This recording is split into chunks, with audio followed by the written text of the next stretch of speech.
Sadhguru Nath Maharaj Ki Jai, and welcome to Jagadambe Reads the Holy Books of India, Ramayana375. As you may remember, Indrajit threatened to kill fake Sita. Hanuman said, "After killing Sita, you will not live very long. You are now in my power, and you will meet your death at my hands. I will dispatch you to the world meant for sinners of the worst type." Hanuman rushed toward Indrajit, surrounded by his army. The Rakshasas were prepared for his onslaught, and Indrajit began his task of destruction. He saw that Hanuman was very unhappy, and he said, "Sita was the reason why your King Sugriva, you and Rama, with his brother, came to Lanka. While you are looking on, I will this very moment kill her. After killing her, I will kill the others, Rama, Lakshman, Sugriva, that low-minded Vibhishana, and finally, you. You seem to be fond of teaching Dharma to others, that women should not be killed. I'm telling you that anything done with the desire to hurt the enemy is right." Indrajit laughed loudly, and with a sharp sword he slashed at the weeping Sita. She fell on the terrace of the chariot, and she was cut into two across the chest. Indrajit said, "Monkey, look at the wife of your master who has been killed by me. Sita is dead, and all your efforts have gone to waste." Indrajit was roaring with triumph. The Vanara army was filled with pain, and they did not have the enthusiasm to fight with Indrajit. They ran in all directions, unable to withstand the valor of the many Rakshasas. Hanuman tried to make them come back and fight. He led them and tried to continue the fight. With anger born of sorrow, Hanuman fought with great vigor, and Indrajit, seeing the confusion in his army caused by Hanuman, came near and began to harass them.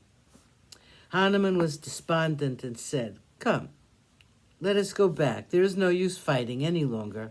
To please Rama, we have been fighting, and Sita, the sole cause of this war, has been killed. We will hasten to the presence of our king and Rama and tell them about what happened. We will wait for their instructions and proceed accordingly." Hanuman the fearless walked slowly with halting steps toward the presence of Rama, and seeing him go away from his presence, Indrajit left the battlefield. Yagna at Nikumbila. Indrajit wanted to perform an important yagna at a place called Nikumbila, and he wanted to set about it as early as possible. He reached Nikumbila and he kindled the sacred fire. He fed it with ghee purified by incantations. He acted strictly according to the rules prescribed, and the fire burned brightly. Fed by the oblations, the fire burned, nay, glowed like the sun during the evening.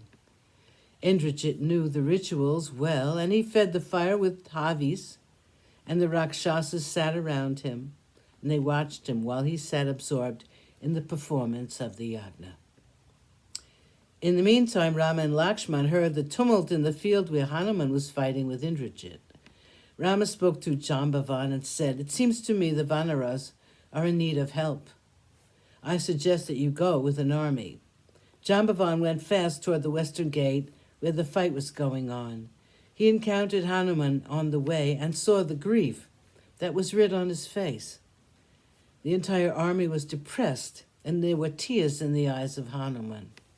He stopped Jambavan on the way and said, "Let us hasten to the spot where Rama is seated with our king." They went to Rama, and Hanuman said, "Indrajit, the son of Ravana, brought Sita in his chariot, and even as I was looking on, he killed her with his sword. I saw her being killed and drowned in sorrow. I have hurried to you to give you the terrible news." Hearing the words of Hanuman, Rama fell down in a dead faint. The Vanaras surrounded him and tried to revive him with water and flowers dipped in water. Lakshman, whose grief was greater than that of his brother, if that were possible, took his brother in his arms and mourned with him the death of Sita. He said, "Rama, evidently Dharma is not meant to win." Sadhguru Nath Maharaj Ki Jai. Thank you for coming. I hope you come again.